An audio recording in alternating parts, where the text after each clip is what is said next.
Welcome, Cooking with Heart Foundational. So we are going to have a lot of fun tonight. So we are set to go with lots of food, and we're going to explore some really key topics tonight.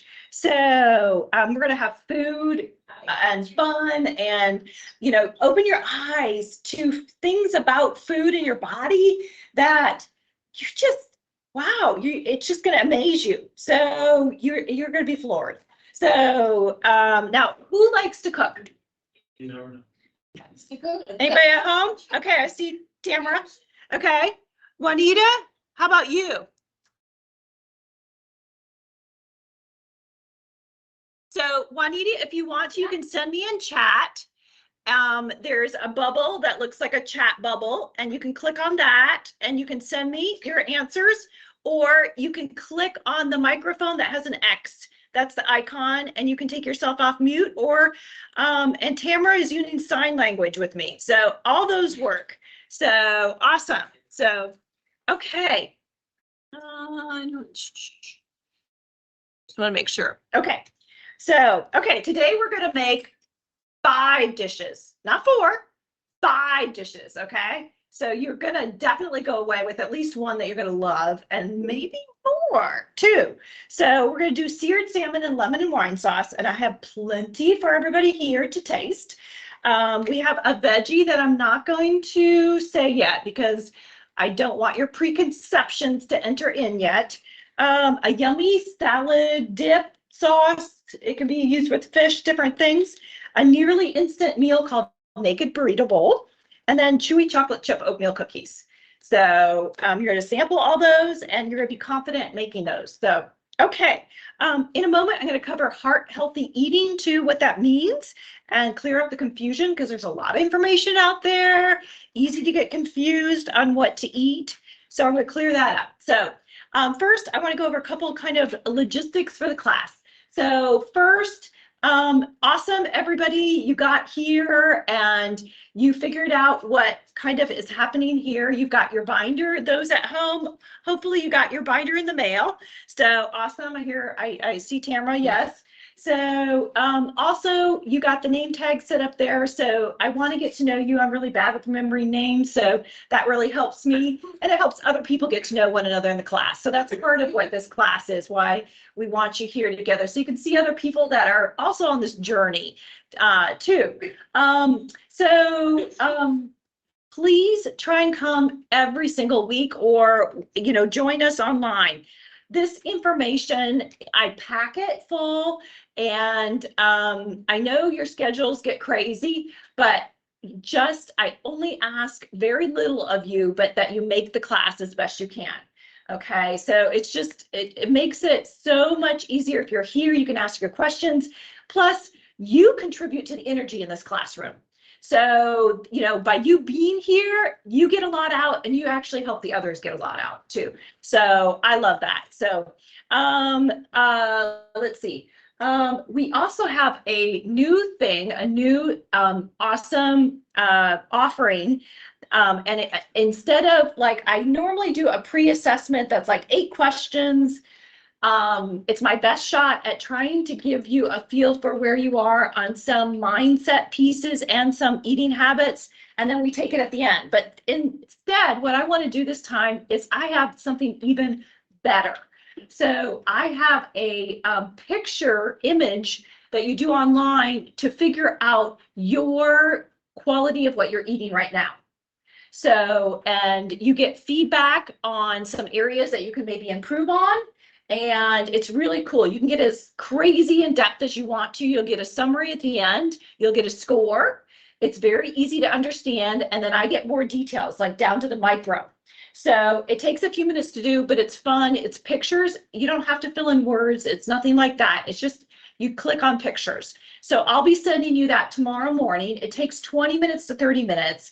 It's much better than some of the stuff that they've been using for years for dietary assessment, where you have to did you have vegetables this week? And it's really hard to remember what I had yesterday, much less last week or last month, or so this one has actually been used in research. So I'm super excited to offer it, and you'll get the summary right away. It's a PDF with some charts, you know, pie charts. It's colorful.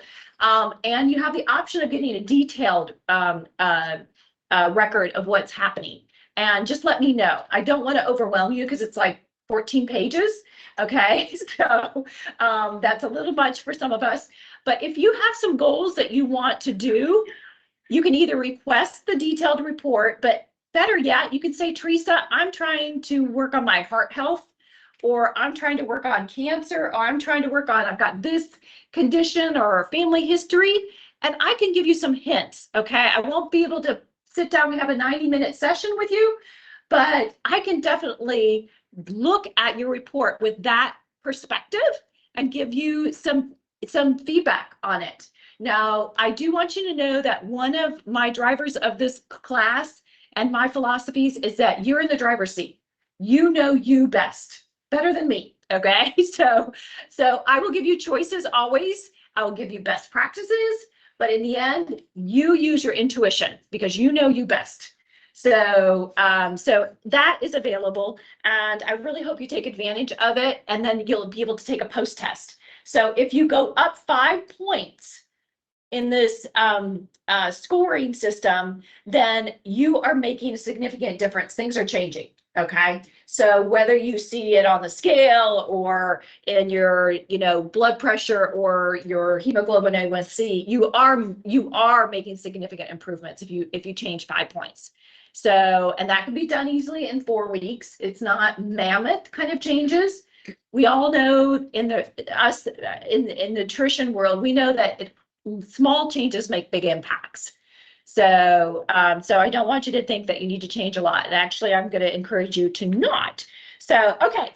So you signed up here to take the course because there's something in the back of your mind that you want to improve on, you want to bring in, like you want more energy, you want to lose some pounds, you want to manage your blood sugars, your cholesterol, maybe your triglyceride. You just know that years are creeping up on you and it's, you know, now's that window of doing something. So maybe you're just a health enthusiast like myself. So, but all of that is possible.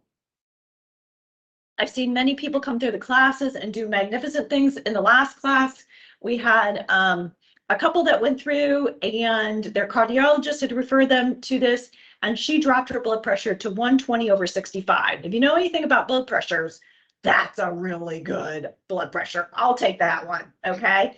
So now you definitely get results. I don't know what results you're going to get, and I don't make promises because many of us have 30, 40, 50 years of stuff we need to kind of look at and unwind and rewire a little bit. So that might take a little bit going at, but you will make significant changes. So we've had a couple that they took the course and in 3 months they had combined lost 100 pounds. Now they were like on it. And, you know, he would text me from a restaurant, say, I just ordered this. I'm like, yes. So they were really on it. And she dropped from 12 meds to 1 med. So, yeah. So he went from 72 units of Lantus down to 2. So those are humongous, life-changing changes, and they can happen. But I also know that some of you may or may not have support at home. There's just so many factors that go in.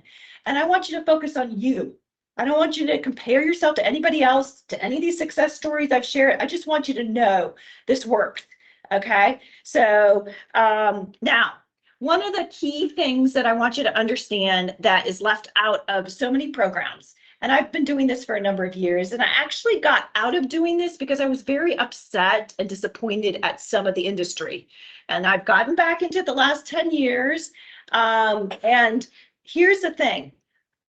Improving your health, getting healthy is a process. It's a journey, and you're on it for life. I'm on it.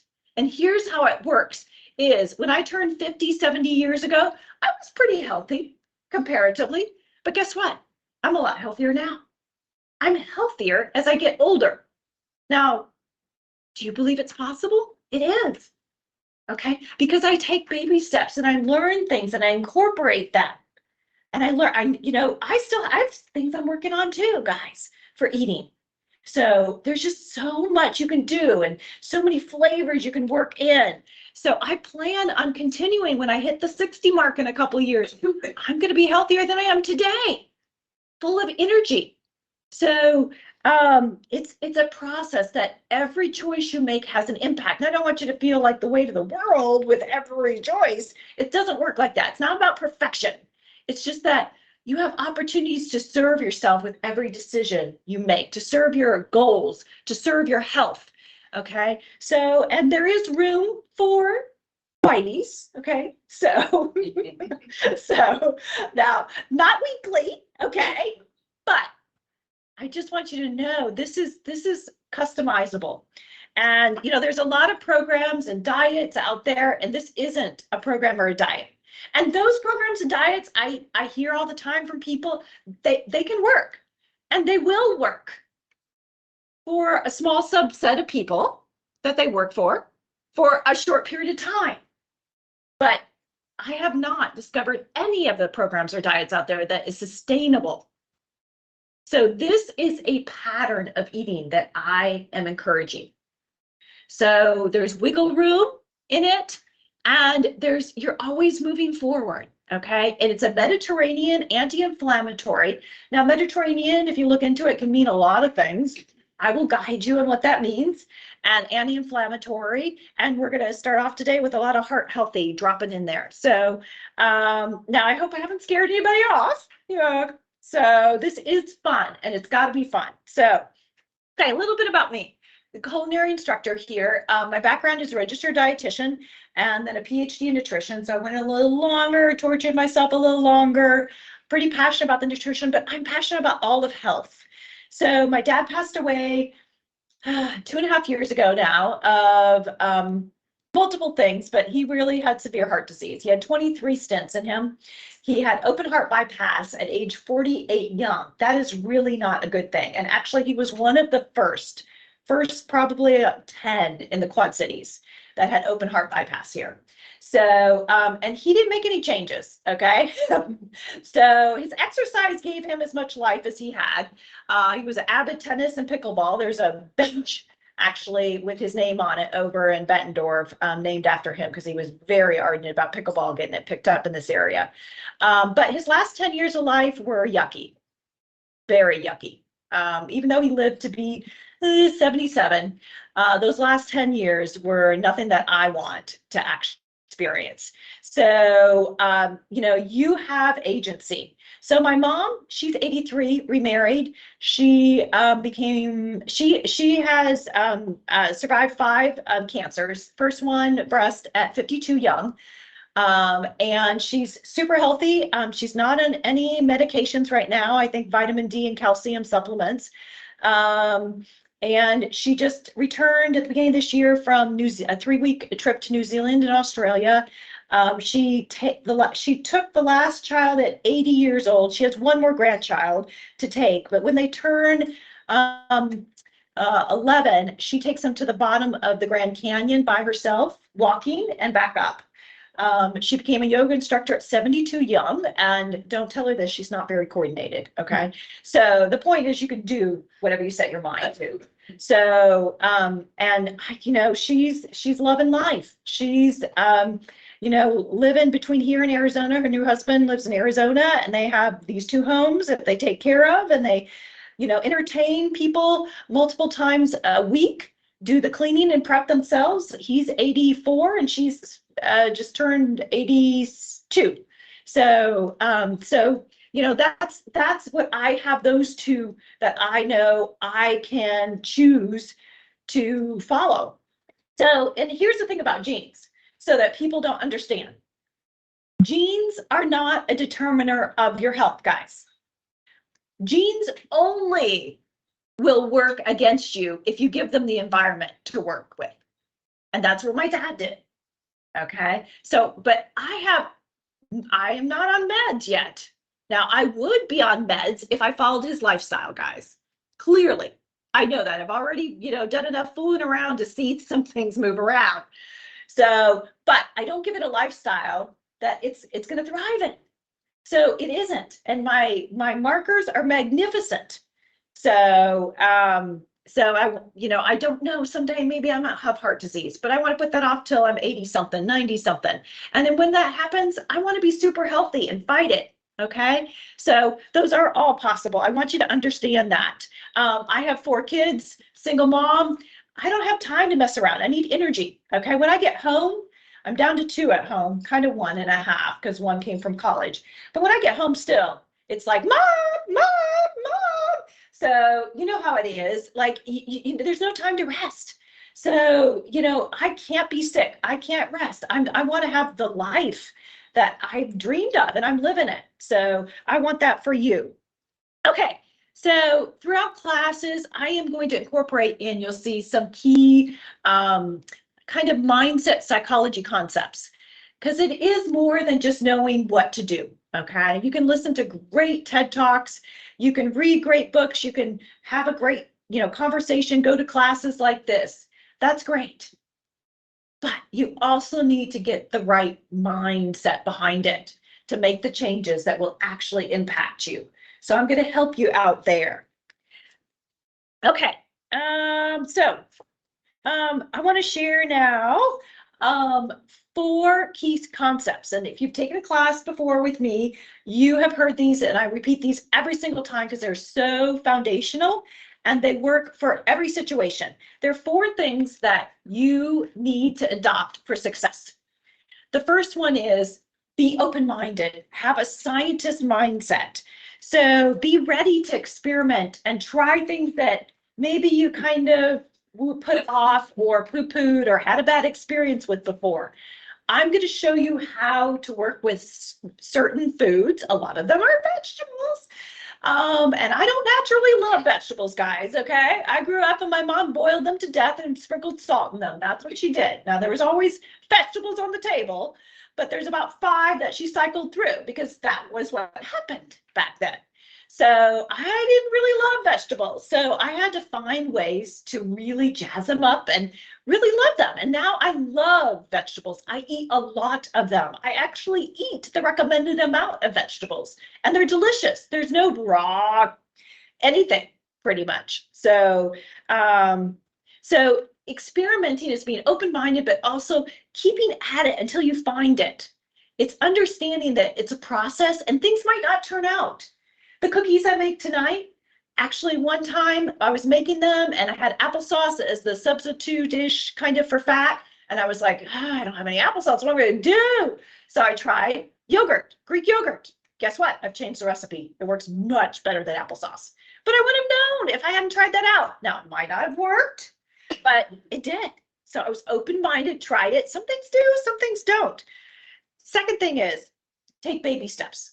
Now, this is going to be really hard if you're a hard-working, high-achieving Midwestern, okay? So because that doesn't work with lifestyle change. And a lot of people tried it and are still trying it. It doesn't work, guys. One gentleman that went through Pritikin, and he lowers his cholesterol 100 points without medication, 100 points. He said the hardest thing, it was his second time through. He said the hardest thing was this time he took baby steps. He said that was the hardest thing because he's really used to just punching things out. Tell me what to do. I'll do it. I got it. It's done. That's not the way this works. You have a life that I want you to focus on. And I want this to happen in the background.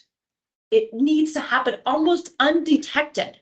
You're at the right level if you're like, I think this is not big enough. No, it probably is. It needs to be baby steps. You just do baby steps so that it's easy to incorporate because your life is full, possibly stressful, possible crazy, possibly unplanned things that pop up. And I want you to be able to attend to those and not feel guilty about, oh my goodness, I was going to do that. And I just don't feel up to it right now. So baby steps, baby steps. You want, tortoise and hare, you want to be the tortoise. Okay.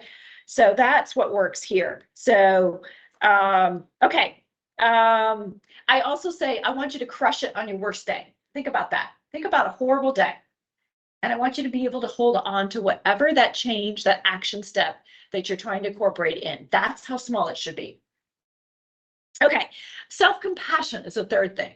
Self-compassion. Now, I know many of us are not very kind to ourselves, and we are harder on ourselves than we are on our friends, on our kids. So that doesn't work, guys. It's not motivational. I use the example, if your 8-year-old grandchild was stepping up to bat and you had a chance to whisper something to her before she stepped up there, what would you whisper? Pressure's on. Don't screw up. No, of course not. But this is the kind of stuff that you allow yourself to say to yourself. Things are going to go awry. You're going to get the wrong product. You're going to use too much, skip something, burn something. Well, not my recipes, but that happens. It happens. Just take a deep breath.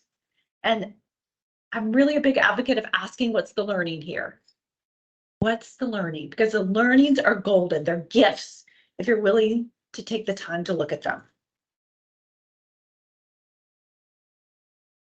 Last one, have fun. Now, this is not just about I want to party kind of. No, it really is based in science too. I want you to have fun, but here's the thing. What imprints better? Boring or fun things? Fun things. Those memories, those experiences. It's about imprinting. We got to get this going. And to get it going, we gotta figure out a way to have fun. Plus, we want this to be sustainable. And that's where the mindset and being creative. How can I make this fun? So maybe you're not crazy about being in the kitchen. So what are you going to do so that you enjoy? Because you're going to have to be in the kitchen a little bit, okay? I'm not going to make you slave for hours, but you got to be in the kitchen a little bit. So, I don't know if you noticed, but I have here a glass of water, okay? So it's water, okay? So, and you're allowed to do that. I've actually just started. See, again, I'm always doing new things. Now, I'll share with you later some other things, but I've just started. I have the big wine, the red wine glass, those big ones. So, and I've started putting those on the table for me. The kids are very jealous, and I put water in them at the dinner table, and it just feels fancy. So, I drink my water. So, you can, while you're doing food prep, you can, play music, songs. So, make a playlist that gets you, whatever makes you go. So, and if you don't know how to do a playlist, anybody under 30, okay, I usually ask my kids, I just say, share your playlist that's 80s and 90s. I just want that. So you can listen to books on tape. You can do podcasts. My 20s, she's just turned 27. She's a podcast. If she's in the kitchen, I know it because I can hear the podcasts. The 21-year-old, it's the music. Okay, so figure out what you like to do. Invite somebody to cook with you. Now, they may not help, but it's much more fun when somebody joins you.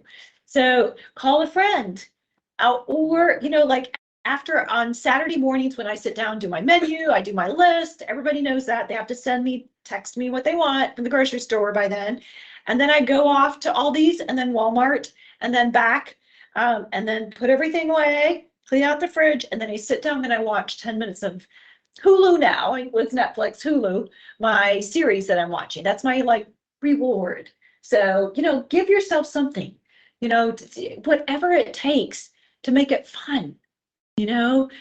At Walmart, smile at people, find somebody to make their day of. I don't know. We're all different. So I just leave that up to you, but I'm going to give you those ideas to think about. So, okay. So one last bonus tip, and this is a mind shift kind of tip, is start using the word choose instead of I should. It's very easy for the stuff that we're discussing here to say, I should do this. That's not going to help. There's resistance right away. And you're setting yourself up for putting off for tomorrow, next week, okay? So good intentions, but not happening. So I choose to come to the class on Thursday. I choose to work on finding a vegetable that I like and using the tips in class. I choose to set the table nicely. I choose to do the dishes. Try it, okay? It makes it doesn't make it maybe super fun, but it does change, kind of it lightens up things when you start to use that. You're choosing, you get to just starting to change that mindset. Okay, so moving into heart health. When I say heart health, what comes to mind? Just throw out some words. I heard some. Oh, did I hear that dinging sound? What about Tamara? What comes to mind for you? Less beef, more fish. Better More things, fish. better chuck. Okay, we're gonna do that tonight. Great one. And I heard exercise. Okay. These are all things that incorporate in definitely for heart health. Okay. So now heart disease is not as simple as 1, 2, 3. It's not a very defined, this must happen, this. Now there is somewhat a sequence, but it's, there's crossover. Multiple steps can be happening all the time. So let me talk about cholesterol first. Cholesterol gets banged up a lot, okay? Cholesterol's not bad. We need it. You actually have cholesterol in every single cell in your body. Every single cell in your body has cholesterol in it. It's very important. So it doesn't dissolve in water.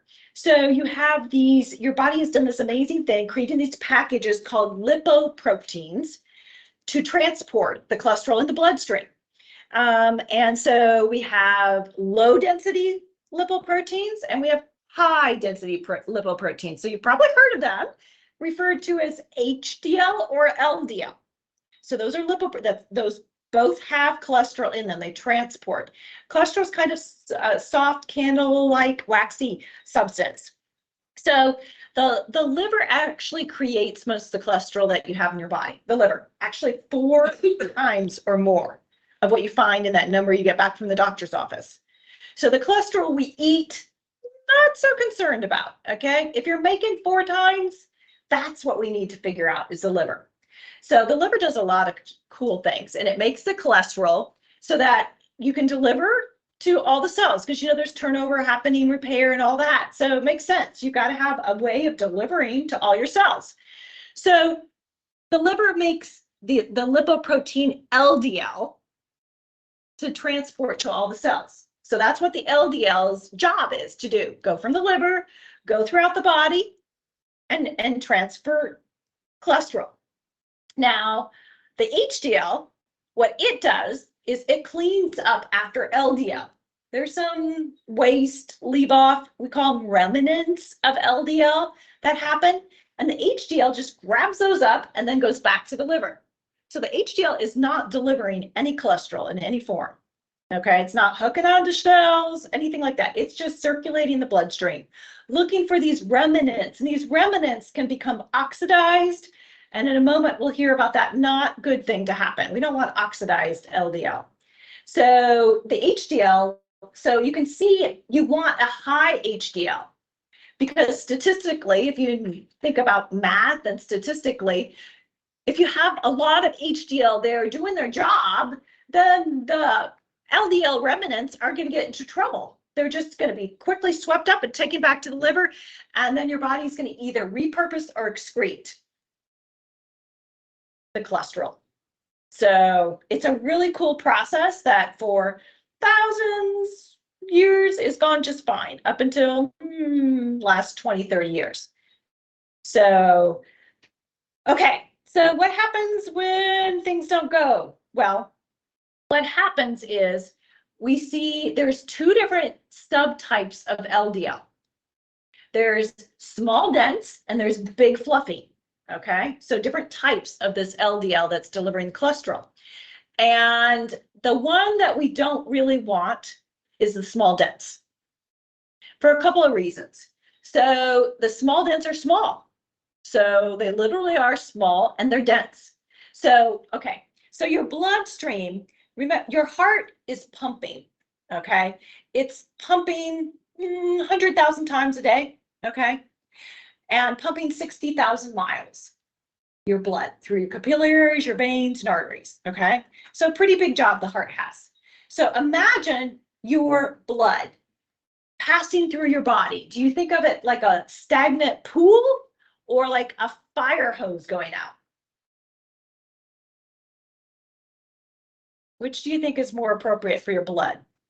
Fire hose. Is it just kind of sitting there? Fire hose. Yes. Yes. It's got a motion going on. It's pumping. You don't feel it, but it's going. It's going. It's a cool thing, kind of a wave that's going and moving and moving.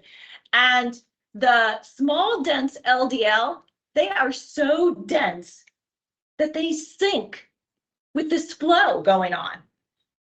They can't even get taken up by it and go. Where's the big fluffy? They just go with it, and that's how they transport.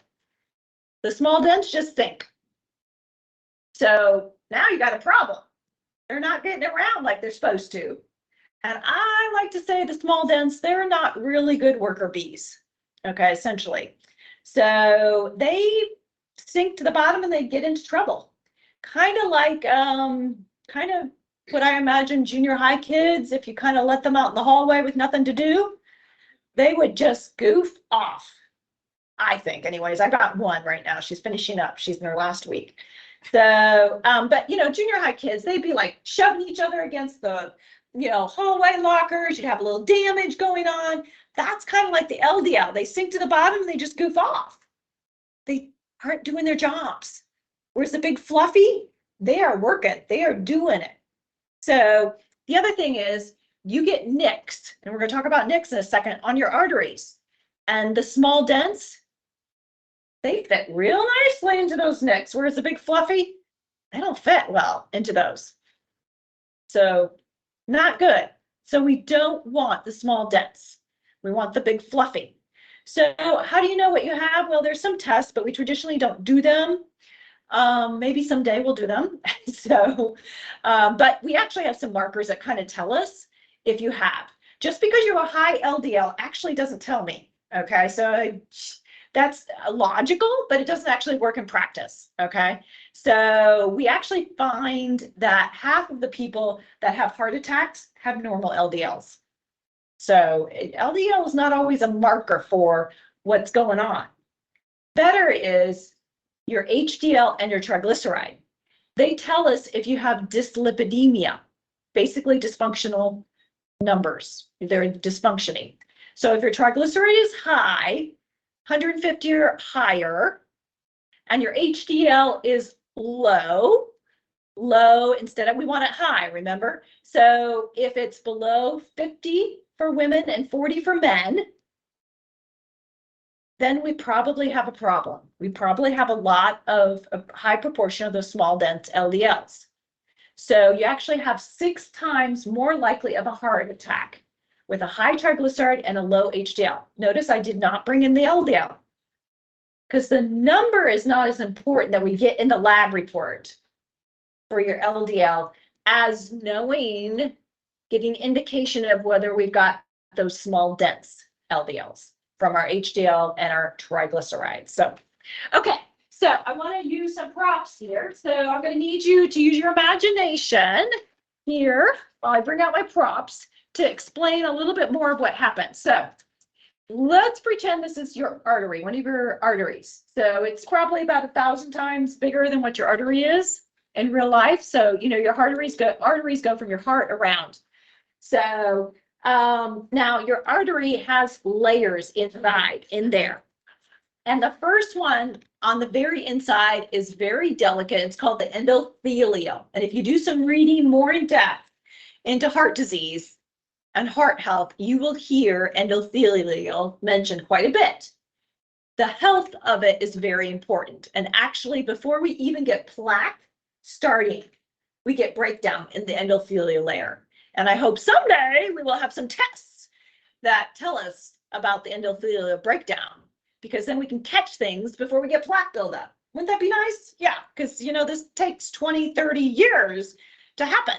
So that layer, I like to think of like pantyhose. Okay, now I put this on the outside, so that's, you know, incorrect anatomically, but imagine it on the inside. Okay, and if you don't have to have experience with pantyhose to know pantyhose are fragile. Okay, so so that layer is, you know, it's really flexible and smooth when it's healthy. But if we do some lifestyle things that are not healthy, it's kind of like taking sandpaper to the pantyhose. And what's going to happen if I scrape this over the pantyhose? Get it rip, get holes. Yeah, something more like this here. So I've got some holes there. See, so really, so what are the lifestyle factors? High blood pressure. High blood pressure is horrific, guys. I wish people would understand. Smoking, any smoke, okay? I need to define this for the 30-year-olds. Any smoke, okay? Stress, that cortisol, when it's sustained up there, not good. High triglycerides and high LDL and high blood sugars, all those change the viscosity, even just a little bit, of your blood. And think about it, if you're pumping 100,000 miles or 100,000 times 60,000 miles, just a little bit thicker, you know, going from water to honey, oh my goodness. Your heart's gonna have to pump harder, your arteries are gonna take more damage to them. It just ages them quickly. So, so any of those, and when you have multiple factors, oh my goodness, and when you have high blood pressure with any of those, it's just horrible. So, you know, I want you to just start thinking about, okay, do I know what these are? Do I know what my lifestyle risk factors are? Okay, which one should I start working on? Okay, so, but those NICs, they will make NICs, and the small LDL will get in there. And the small LDL, not only will they get in there, but they oxidize easily. Those remnants will get in there too. They oxidize, and oxidize means it's basically unstable and it gets into trouble if it's not quelled with antioxidants. So it will invite others along, and it will actually signal your inflammatory response, and your body really thinks like you're injured there. Okay, I mean, in a sense you are, but it really has a unhealthy response. Your body does. Your body will send to those NICs once the party starts there, and it says, oh my goodness, we have an injury, so we need to go heal it. It will send your inflammatory response, kind of your artillery there, and it will actually create a bump there.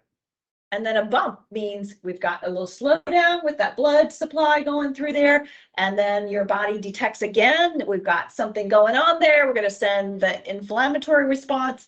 And over time, it doesn't happen in a week or a month or a year, but over time, that builds up and builds up and builds up.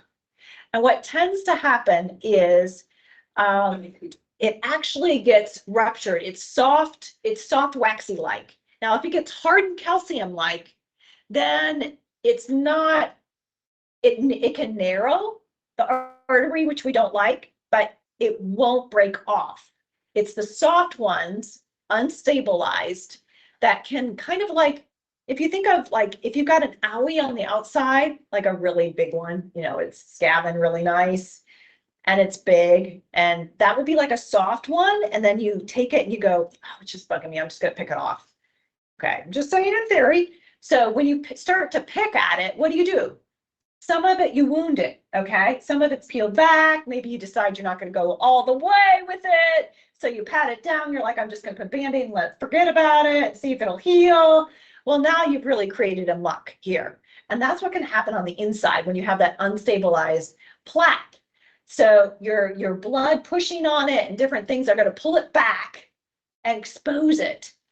And some may break off, but some of it's going to be probably kind of flinging there, still on, but not quite off. So a little piece breaks off, and a lot of people think that's the problem. It could be a problem, but actually what we see happens more often statistically is the problem is where that was pulled back. Because your body then goes, big wound. We need to send out lots of response. So now what we find is that gets huge really quickly because your body thinks I need to heal. And what it really does is make it bigger, a lot bigger. And now that's when we get to 98%, 100% block there. So that's kind of the process. You can see there's nicks going on at all times, lifestyle. We've got the LDL up. That's not good. So if we can start working on any of those, that can really help a lot. So hopefully that clears up some. Now, as far as what you need to work on in your diet, so that small dense LDL, what we find is the saturated fat, in particular animal, but we monitor all the saturated fat in the diet tends to give you more of the small dense LDL. So we want to watch that. When we have a lot of sugar, I call it like a bolus eating, okay? Like just inject it, just with some of those drinks and stuff. Your body is freaking out. For whatever you believe, hundreds of thousands, whatever years that we've existed, it has never, ever come close to encountering the sugar that we are putting into our bodies. And it's freaking out. It's just basically like all alarms. And what it does are a couple things. It will convert it to triglyceride. So it converts it to triglyceride. So your triglyceride goes up. That sounds crazy because triglyceride is actually a fat. It's fatty acids on a chain. But your body's really good at converting, flip-flopping between protein, fat, carb, all that, depending upon the needs. And it really is thinking about famine. Oh no, this is excess calories. Let's just transfer. It's like a concentrated source of calories that we haven't seen. So let's just pack it as fat. So it will convert triglycerides. So your triglyceride goes up in your bloodstream. So now we maybe have some nicks going on. And then we're going to pack it. And once you, kind of get up there in age, tend to pack it here. Okay. And that's the more dangerous, not because we don't like the way it looks on us, but because it's near the organs. And it tends to be more metabolically dangerously active. It kind of shoots out, turns over some not great compounds that feed some of these processes we're talking about. That's why we don't like it here. It's much better here or up here, away from the organs, okay? So excess calories, no matter what it was, protein, vegetables, I don't know how you do that, but excess calories, your body will convert it to triglycerides, okay? So more than your needs. So those are the things that we really want to watch out. Are excess sugar, I'm not saying none, but excess kind of bolus in one sitting, and saturated fat. Those are the really big things that we want to watch for heart health. Okay, so let's hop over. I've got real quickly a couple slides that I want to share. Thought I clicked it. Come on. You're not cooperating? Well, we could go that way if we want to. Come on, I just click share. There we go. Wow, what were you doing? Oh, okay, there we go. Okay, so showing your heart some love.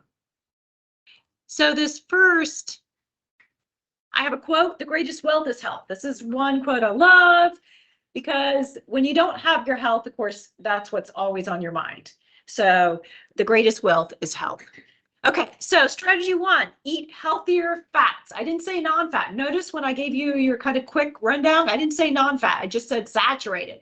Okay, so healthier fats are going to be nuts, avocado, olive oil. Those are by far. I want you to focus on those over the other ones out there. Okay, so replace saturated fat with whole food carbohydrates. So this is bringing in things like beans and thinking about snacking on vegetables, of course, putting them with things. So, instead of having a cookie, having a fresh fruit, not all the time. I'm not saying you can't ever have a cookie, but, looking at those things that you're regularly doing and what are some ways that you can bring in some whole food carbohydrate. Now, carbohydrate is a tricky word, thanks to the media and a lot of bad articles, but I'm talking about whole grain things like beans and quinoa and vegetables. So, okay. And then looking at some very nutrient dense. So that's like Greek yogurt and hummus and things like that, trying to bring those things in that are bringing a lot of nutrition and they don't have the saturated fat and they don't have the sugar. So blood pressure, I haven't really talked too much about that. In general, of course, you know, we want less than 120 over 80. You really do, okay? Less than 120 over 80, not 121, less than 120 over 80. So because you're making your arteries work too much, you're making the risk of those nicks there. It's just, oh, no, we don't want that to happen. So one of the ways is by reducing the salt. The other way is increasing the potassium. Okay, so I know we've hammered a lot through kind of the nutritional organizations about the salt. Okay, that's gotten through, but we also need to get through that potassium is really important. And that is great in beans and vegetables, guys, and some fruits too. So you recommend that we want to keep our sodium to less than 1,500 if you have high blood pressure or on high blood pressure meds. Even if you control your blood pressure, still want to keep it at 1,500 a day and less than 2,300 milligrams if you have normal blood pressure. So this is where you're going to go into sticker shock, essentially, when you start reading labels. Okay, there's salt everywhere in huge amounts. Huge amounts. A lot of things we're eating, we're just eating salt. We thought we're eating food, we're really just eating salt. That's all we're tasting. So, but you'll get some ideas for that as we go along. Some ways to easily lower your salt are, and we'll be doing that throughout the whole 4 weeks, is using things like tomatoes, products that are no added sodium. You can save 200 milligrams of sodium per serving. If you do beans, today we're going to do one dish with beans in it, you'll save 400 milligrams per serving. Plus beans are really high in potassium. So, okay, so every class, this last one, we are going to set action steps. I want you to do that, but you get to choose. I'm not going to tell you what to do. These are suggestions, and you can do other ones, but sometimes it's just easiest if you just pick from a bunch. So, and I don't want you to pick 4 or 5, okay? I said baby steps, okay? So 1, maybe 2, okay? So look at these. You actually have in your binder, thank you, Tanya. So, and I need Tanya to step up here when I get back off the camera and introduce yourself. Tanya put the binders together, but you have, is it in the front of the binder? Yes. In the front of the binder, you have for all 4 weeks, but just don't look at the other weeks. You have 2 copies of action steps for week 1.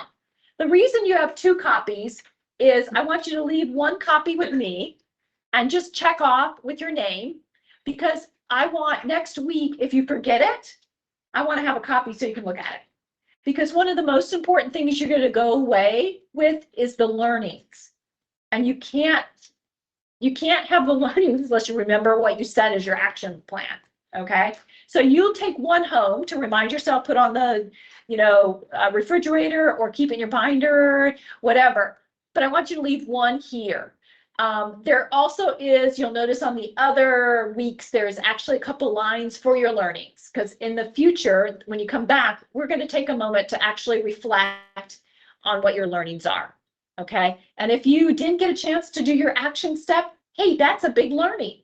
Everything has a learning and a gift for you, whether you take time to kind of unwrap that gift or not. So take a moment to figure out what action step you want to do. Okay, so let me get back. I think I'm still on sharing. Let me see. Yeah.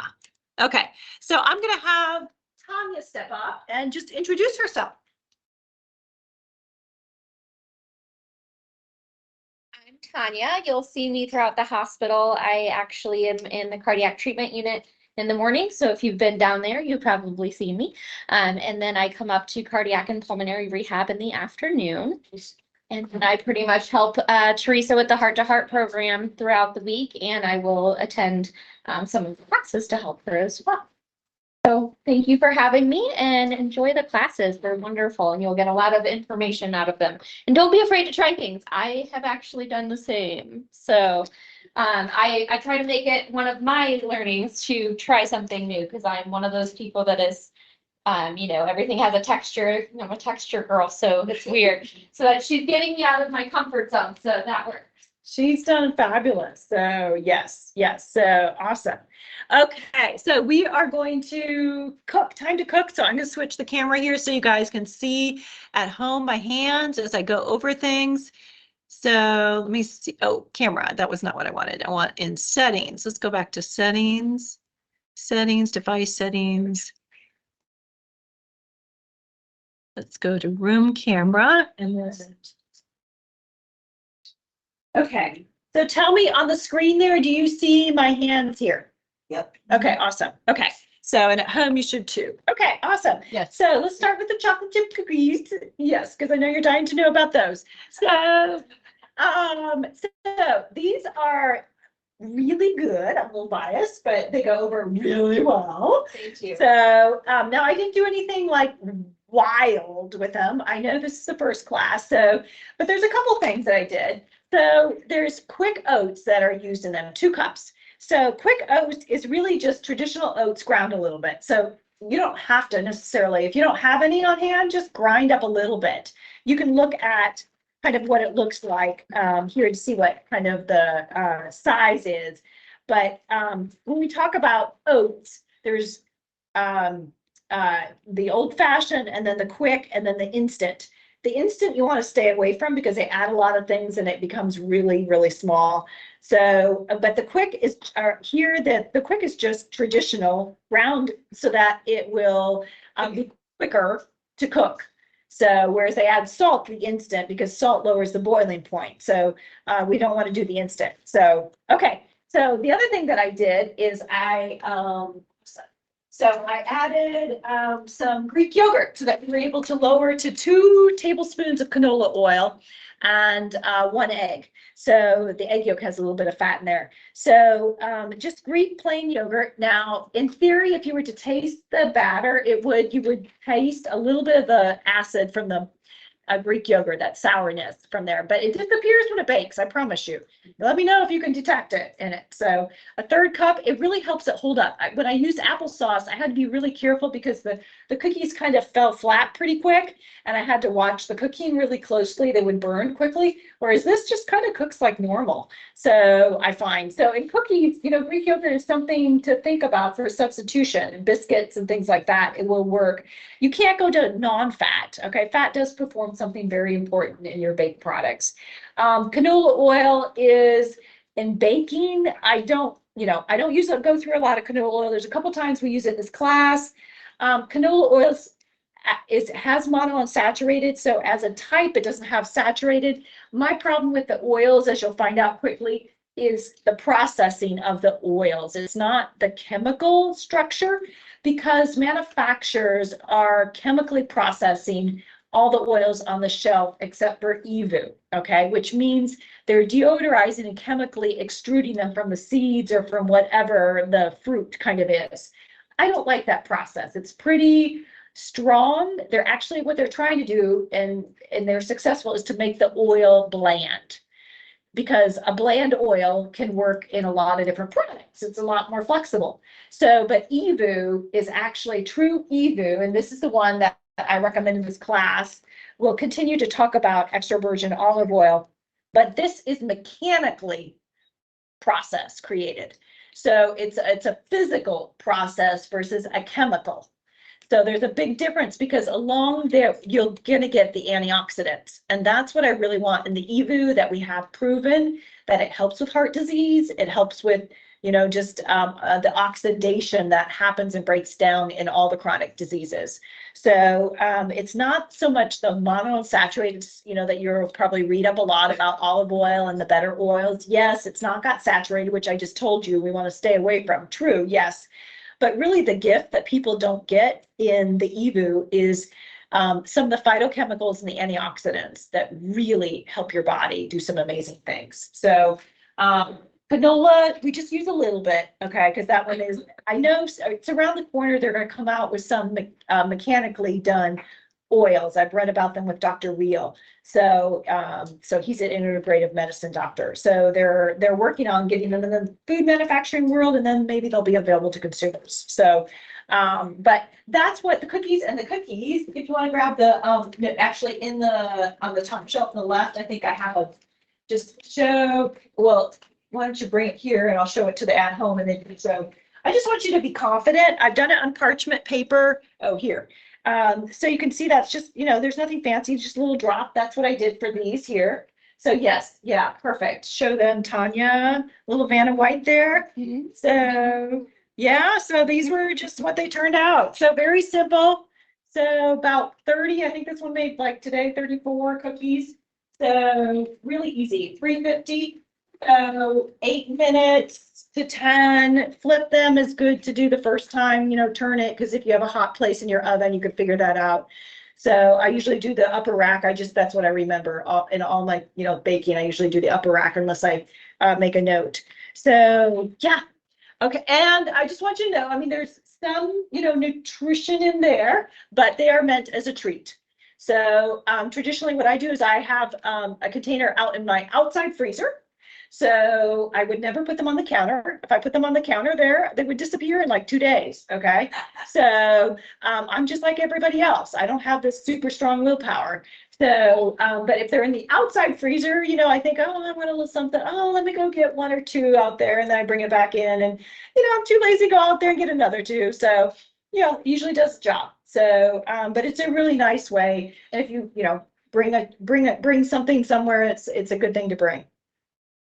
Everybody up here knows when she's making the cookies and I'm waiting for that. Yeah, they go very quickly. Okay, I want to do the vegetable because I love the salad. So I'm gonna grab, oh, I already have it out. So we are gonna make a apple Dijon kale salad. So you see my nice little bouquet here.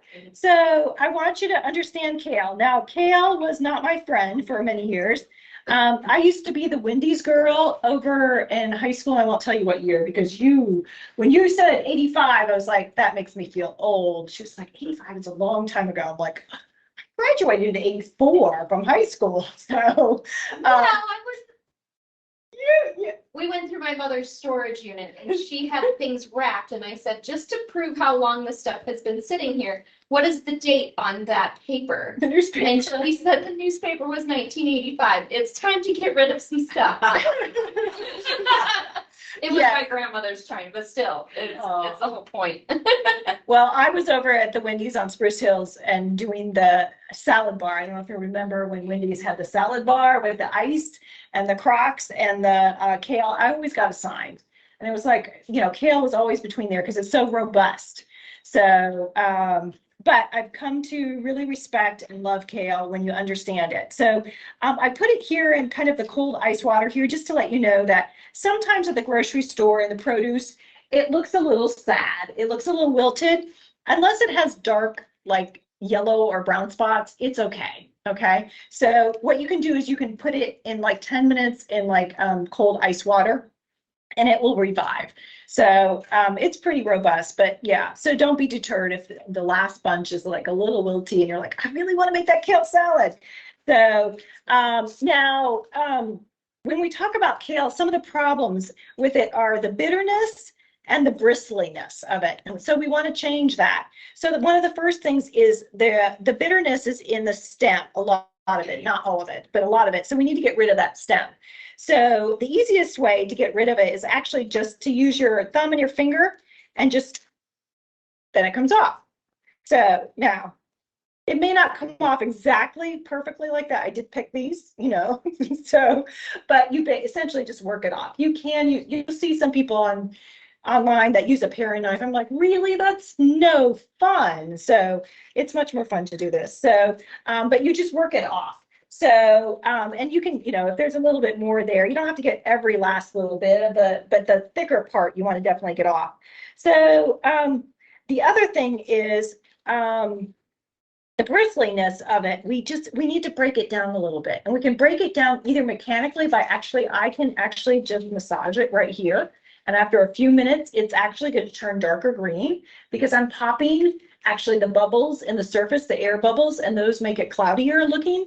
So I'm physically breaking it down. But better yet, we can make a dressing with an acid or some type of vinegar or lemon in it. So let's make the dressing. This is a really simple, good dressing. We're going to use apple cider vinegar, some olive oil, the good olive oil, and I'm going to make it for you because this is what I do when I go out and do demos. It's so easy to just make it. And I have so many of these. I use these to store things in. I use them to make dressings in all the time. So we're just going to use apple juice concentrate, some olive oil. No, I'm sorry, some apple cider and olive oil. And then we're going to use some Dijon. So you want to look for your lowest sodium Dijon. Usually the white wine ones are the lower sodium ones. I can't find lately, it's called Culinary Tours. That tends to be the lowest sodium one I found on the shelves, but for some reason I haven't found it at Hy-Vee lately. So we're going to add that in there. And then some garlic. So I'm going to use jar garlic. I've actually started using jar garlic. I used to be opposed to jar garlic because it is rinsed. So nutritionally, it's pretty much neutral. There's not much nutrition in it because I rinse it quite a bit, but it saves you time. And if it's going to add flavor to your dish and you're more likely to do it because it's all ready to go, then use it. Okay. So you can and will in subsequent, I'll show you how to do a fresh clove. And sometimes, like if I make a pesto, I'm going to use fresh garlic. So there's no way you want to use a jar. But something like this is super easy. So 1 clove is 1.5 teaspoons. So I'm just going to shake this up. Do be careful. I love these plastic lids. They fit the regular mason or these are the smaller, but sometimes they do leak a little bit. So don't go crazy and don't have like something really nice on. So yeah, yes. So there we go. We've got that. So I've already got, it's about 7 cups roughly. This recipe, the one dressing does. So I tore it up, chopped it up. A lot of times I just chop it up on the cutting board there. So I'm just going to pour this over. Oh, can you grab the apples from inside there? And I'm going to pour it over the apples too, because the acid will help the apples. I did pour a little lemon juice on the apples so that they won't tie it up. Yes. Oh, you need some high shoes there. So I'm just going to toss this here a little bit. And then now watch.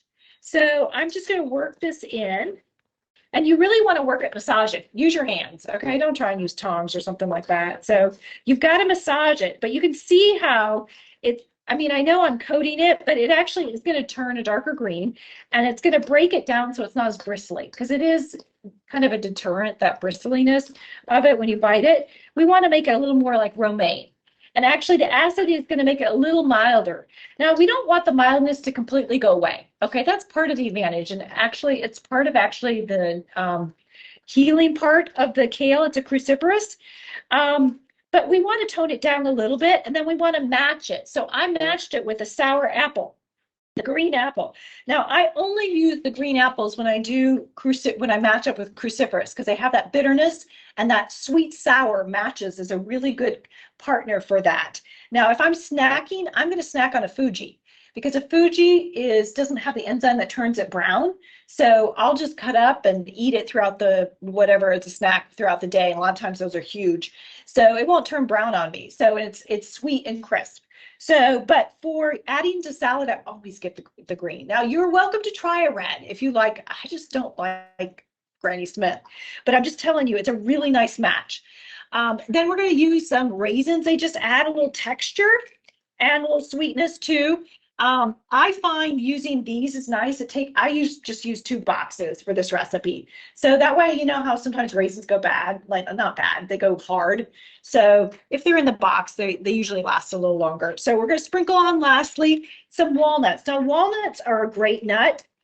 Now I said before, nuts are really good for the type of fat, and I really do. I eat nuts pretty much every day. I eat on my oatmeal every single day, so I do. Plus I do snack on nuts.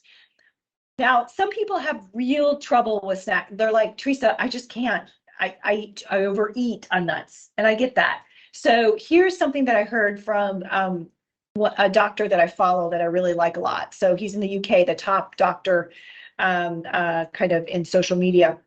And he said he recommends, and he does this himself, even though he's like 6'4". He doesn't snack on nuts. He just always adds them in. So he makes sure they're part of a dish rather than sitting there because they're so easy to just keep going handful after handful after handful. So, and walnuts are really good. They're, walnuts, I don't find most people snack on, sit there and start throwing back several. But it's so chock full of great stuff. And actually the walnut, on the outside, it has 70% of some of the polyphenols are there. And that it actually has a little bitterness, that edge there. So it's a really nice combination there. So see how nice, and then taste this, guys. So the cool thing is the kale is so robust that it will stay for several days. I actually, if there's any left over, I will eat it for up to 4 days. So now the 4th day, I might not be able to serve it to guests, but it still tastes really good. I will eat it. And one of my kind of tips that I found works really easy for me is to find salads that I really love. Like, I really love this. I look forward to this at lunchtime. And so I will make on Sunday a salad, a bulk, and it has a robust, it never has romaine in it because romaine's not going to hold up for 4 days. But it has something that at least 3, if not 4 days, will hold up so that I just make a huge batch. The kids know it's there. Usually they don't take it. That's fine. I actually prefer if they don't because I will eat it all. So I've had several like couples, they'll make a big batch and they'll just eat off of it for a couple days too. So, but it's really nice that way. You're like, oh gosh, I've already got a couple of vegetables prepared that is delicious for me. So I have about 7 different salads I rotate that use robust things. A couple of them I don't add the dressing until just before I eat. Like today, it was an orange kind of flavoring one with, but I just have little containers that I put in the container, and then I just sprinkle it over, toss it a little bit, and then eat it. So it works really well, but it held up fine. This is day 4. I made it on Sunday. So, and I have another batch to eat tomorrow. So, and it'll be fine. So it's got cabbage, kale, carrots, cranberry. I think that's it. So, and then the orange kind of olive oil, tangy dressing. Okay. Okay, let's make fish. I put the fish in. I don't know if you noticed that. So, oh, salt. I didn't put any salt and pepper. Can you sprinkle a little salt and pepper on there? Sure.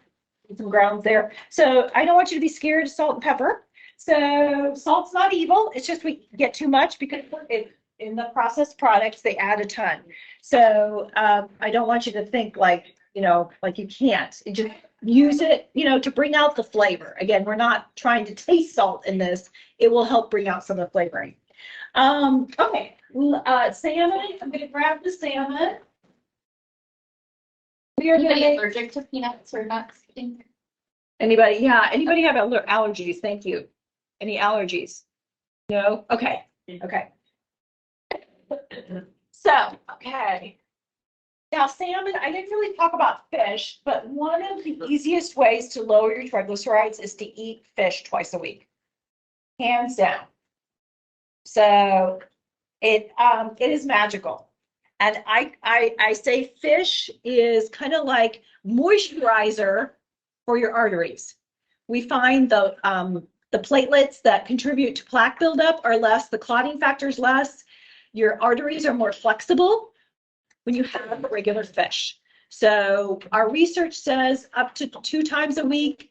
If you love fish, maybe 3, but I don't, the kind of the sweet spot is at 2. If you're not at 1, just start working on seeing if you can find 1 time a week. So the omega-3s in them are just magical. Now there's omega-3s in plants, and we'll talk about that when we get to things like chia and flaxseed and stuff like that, but they're not the same. They have great benefits, but they're not the same as what we find in fish. Fish is like your only rich source of omega-3s, the DHA and the EPA. So, the top ones for the omega-3s, all fish are super high compared to anything else. but the top ones, actually we call them the premium ones, they spell out the word smash. So salmon, which we're having tonight, mackerel, anchovies, sardine, and herring. So if you're Norwegian or Swedish, then you got it made. So Does it matter if it's wild caught? You hear so much about should be wild caught. Joyce is asking about wild caught, and that's a great question. And the bottom line kind of goes, eat fish first. Ideally, wild caught Pacific. That's in an ideal world, but don't get caught up in like, do I? Absolutely not. I can't afford it. So, but so yes, that would be ideal. Now, the farming industry the farm fish has cleaned up. So I feel more confident with them.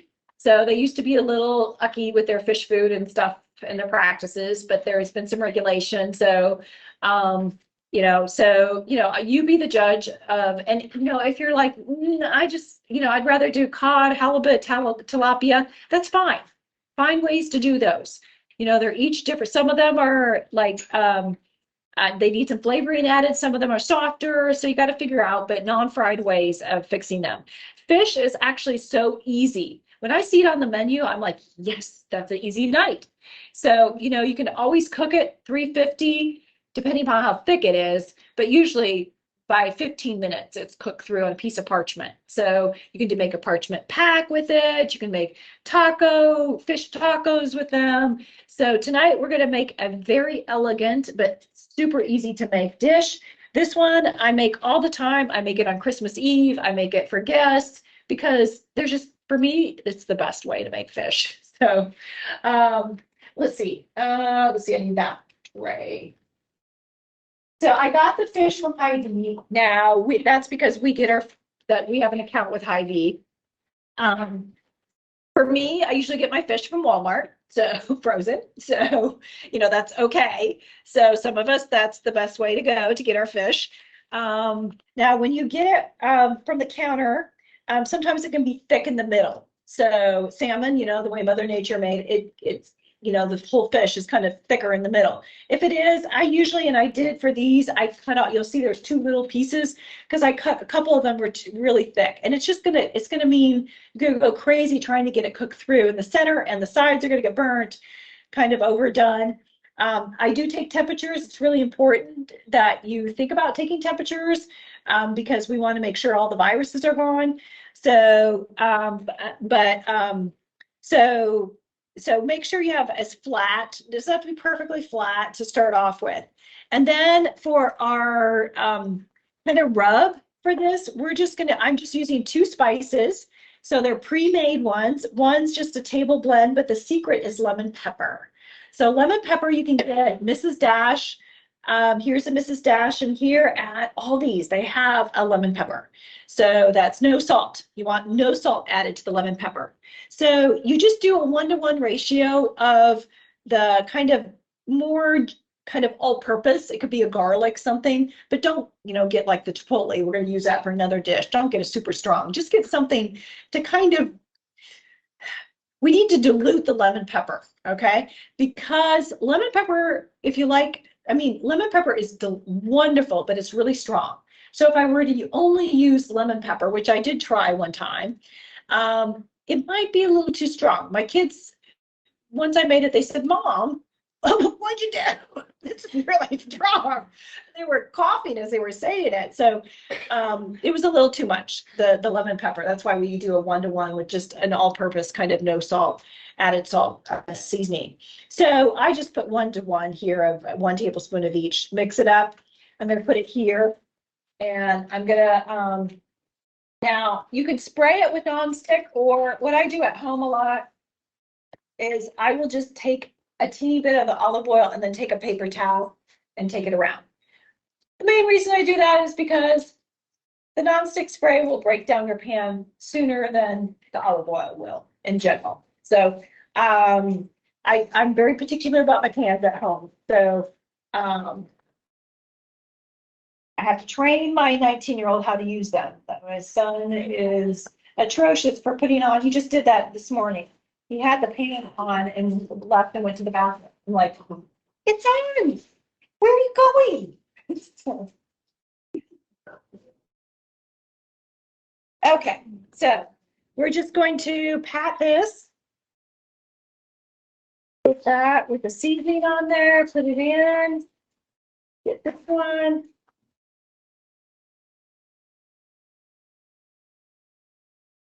One-ish.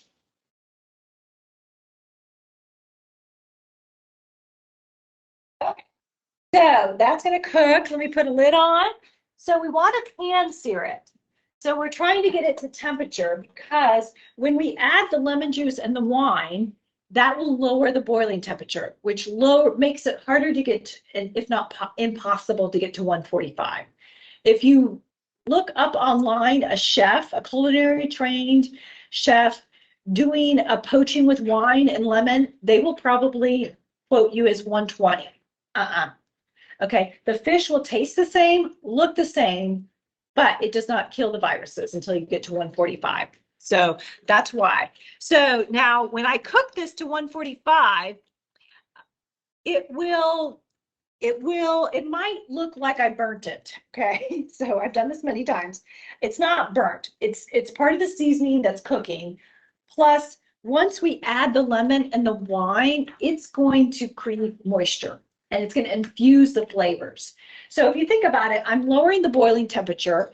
So when I poach it, it's going to create steam and it's going to go around the fish. So it's going to really immerse itself, the lemon and the wine. So now wine, I just use an inexpensive Chardonnay. This is from Hy-Vee, like $5. It's the one I traditionally use. I like it. It's not what I call maybe something you'd pick for drinking, like a white, but it's fine if you do, but I'm just saying, this is not like what people would go for taking off the shelf for a white, but it's perfect for doing this, for poaching it in. So now if you don't like, if you're like, Teresa, I'm not going to drink that in like a year. So you can get like the airplane, just try and find an airplane of the Chardonnay. So that will work fine. Now, if you don't want to do wine, that is perfectly fine. It is going to change the dish some because the boiling won't be lowered. It won't quite immerse the same. That's okay. Use a no added sodium stock I would use. I would try maybe a chicken stock. Sometimes I do add fructose to chicken stock, but chicken has a more of a flavor, but you could use vegetable too. So now if somebody is allergic to wine, to alcohol, you would never serve this, even though, we're evaporating off pretty much the alcohol, but 100%, if somebody's allergic, I would never serve this. So just so you know, I want to be perfectly clear. So, okay, so let's go ahead and flip this. You can see how we're getting done there, but it's fine. I promise you. So, okay. So what I did with the lemon, I do the ratio of, I know how to do this off the top of my head. It's always 1 lemon for 1 fillet. So I will zest 1 lemon, usually about a tablespoon. And then I'll squeeze 1 lemon. That's like 2 to 3 tablespoons. I don't measure it. I just do it. So you can squeeze with your hand. You can squeeze with a squeezer, or you can actually just take a tong and put this down here and just squeeze it. Okay. So you don't have to buy a squeezer. So you zest, you don't have to get it perfectly. Again, I just kind of go quickly. I did these in probably 10 minutes, did all the lemons. And then a 1/4 cup of wine to each fillet. You want to have a pan that you're going to get some immersion. So you see, I have some bigger pans. I did the bigger pans when I was doing 3 or 4. But you want to keep the surface down so that we poach it, okay? You're not going to cover it with liquid. It's not going to be that high, but you got to get like halfway on the salmon there when we poach it. So, so I've got my lemon, my zested lemon, and my wine already added there. So once we're up to temperature, we're going to add that. Let me check here. It helps if you're there. If you're Just know that our stove is like super hot. Like Yes. it may take yours a little longer. Yes, yes. So we're gonna go a little longer there. I want to make sure, I'm always very sure. Okay, what I've done because I have 6 other fillets for us to taste. What I did is I pan seared them earlier. And then I put them in a baking pan on top of lemon slices. Okay, because this is lemon. You guys, you can't go wrong with lemon with fish. And then I took the poaching liquid and just poured it over it, put aluminum foil over, put it in the refrigerator. Now it's safe. So all I need to do before guests arrive is get it heated through and get some of that, like, immersion happening with the lemon and the wine. So I put it in the, see, I think it must be, I can smell that. Look at that. There we go. Okay, let's get that off. Well, actually, I want to poach it. I'm going to poach it now. So, okay, see how we're getting that going. We're getting that over. It's not quite over it, but it's on the side. So now I'm going to put this on, turn it down, just 2 to 3 minutes, and it'll be done. And I promise you, I know it looks like I overcooked it. This happens every single time, partly because it's so high heat and quick here. But getting that to 145. So, but it will be super moist because I'm immersing it with that lemon and that wine. So just putting it in a half an hour at 350, I put it in just before 6:30 there. So it'll be perfect at 7. But the nice thing is, if guests are late or you get chit-chatting, you're not quite ready to sit down, you're fine if you go 45 minutes an hour. It's not going to like evaporate and burn. So you're just heating it through and getting those flavors immersed into the fillets. So it's a super easy one. I've done 20 fillets before and served it no problem. So I just had 2 baking pans going. So it's really nice. I mean, it takes a little bit to pan sear, but otherwise it's very simple to do for even a large crowd. So, and it's just so good. Now, I do want to share, I researched this whole thing about lemon. It was driving me crazy. Because I'm like, half the recipes really for fish have lemon. Have you ever noticed that? Like, really? I'm like, okay, it's not just, there's something here. So, and I found out what it is fish when it's raw has these compounds called amines, AMINES, that are like ammonia. They have an ammonia flavor. So if you've ever like had people say like, I don't like fish, it's that fishy smell, that taste that I pick up, it's the amines that they're picking up. When you add lemon, then the amines in the fish change to a salt. And the salt is clean. It doesn't anymore have the ammonia flavor. So the fishiness is gone. So in the culinary world, chefs will say that lemon cleans the fish because it takes away that fishiness. So just know that you are always safe just cooking with lemon, or lime will work the same. Any citrus will work that way. So that's why you see so many times lemon, lemon, lemon. So it does, it really works that way. So it's important to always get fresh fish, cook it properly, but also the lemon just cleans it away nicely. So okay, so that's done. So that's it. So there we go. Okay, so we have 2 more to do real quick. So these are quick ones. So I'm going to make here a dressing. This is a dressing that's very strong with mustard flavors. So, and it's strong. What it works really nice for is to match up with these cruciferous. So your cruciferous are like your cauliflower, kale, broccoli, cabbage, things like that, all work really well with stronger flavors. Mustard is a really good one to go. So I just added the Dijon, like a 1/4 cup of Dijon there. I use that white wine again. And then I'm going to use a 1/4 cup of stone ground mustard. This has no added salt. You can't get this around here. I know it's a big bummer. There's only like 2 things, I think, throughout the courses that I mentioned that you can't get in the grocery stores here. If you like mustard and have high blood pressure, this is one I highly recommend. I think you can buy 1. I know you can buy 2 at a time. You don't have to buy 12. So it used to be you had to buy 12. And I did that one time. And then everybody got mustard for Christmas. So, but it's really good. So we highly recommend this. It's by Westbury Natural. So I'm going to add a 1/4 cup of that.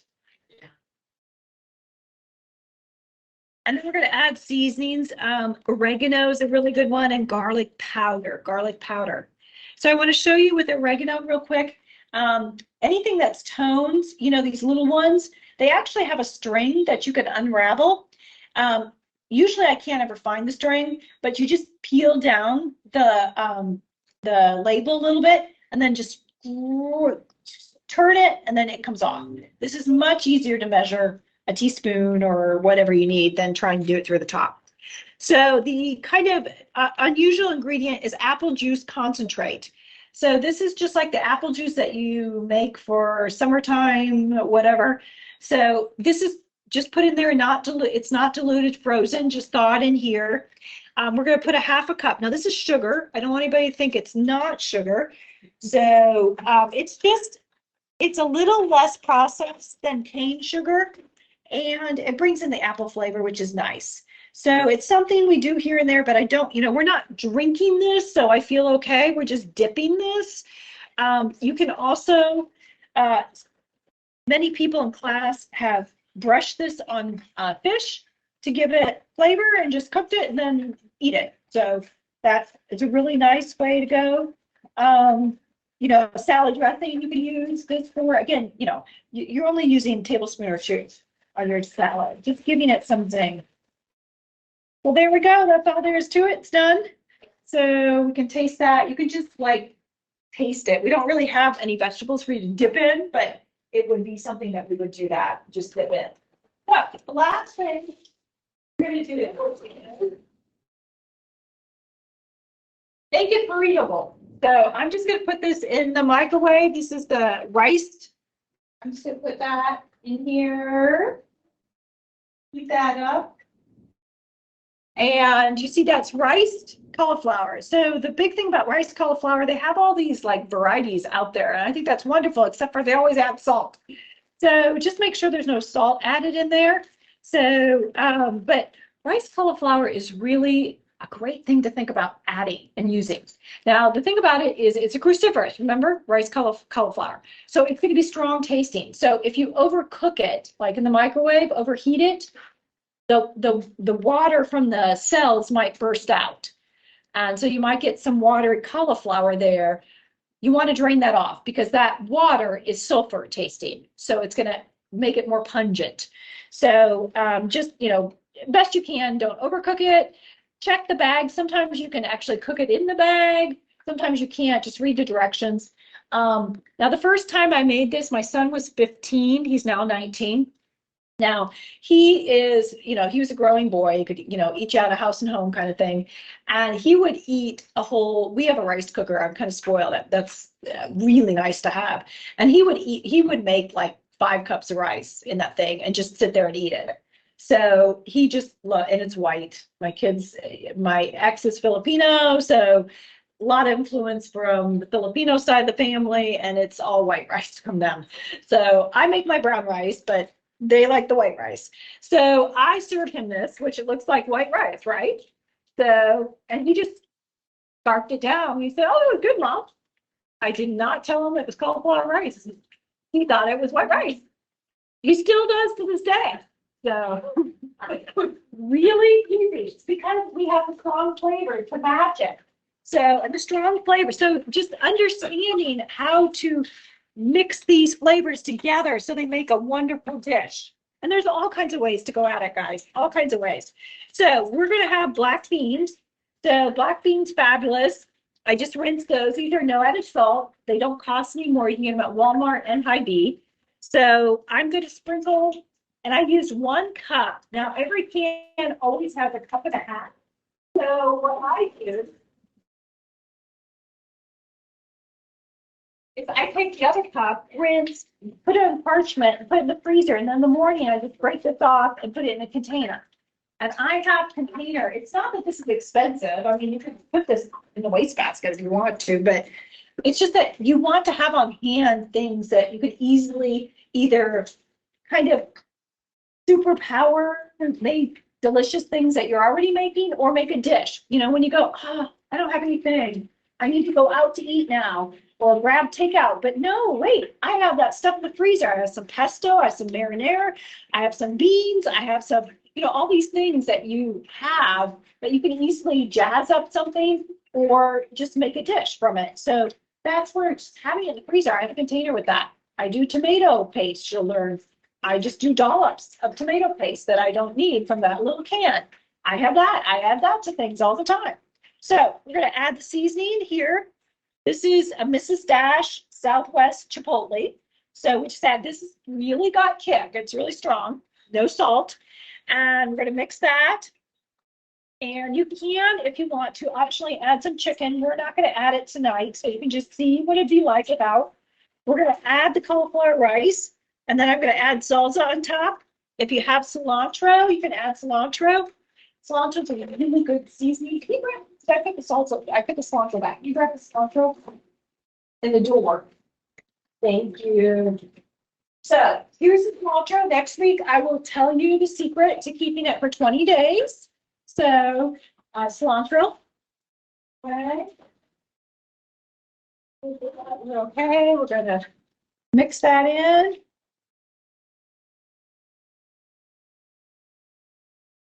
And we're gonna mix in our salsa. I'm using Linda's salsa. It's actually locally, you can't get it online. You can't get it other parts of the country. It's from Monmouth. And you just look for Linda salsa and Hy-Vee. It's not in Walmart. So it's the lowest sodium one by far. If you can't get that one, then like On the Border or Paul Newman's are ones, but they're a little more. But salsa is a really good thing to add. It's vegetables, guys, and seasonings. It does have salt, but it's a vegetable that you're adding to things. So I add salsa all the time to jazz up things, so instead of using dressings a lot of times. So we're gonna add a little bit of cilantro here on top.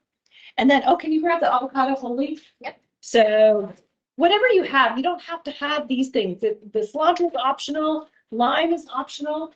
And then one of our favorite things, I love avocado, but thank you. Avocado, sometimes they aren't like ripe when you want them ripe. So I usually do have like 4 or 5 at home, a couple on the counter, a couple in the refrigerator, holding off on ripening.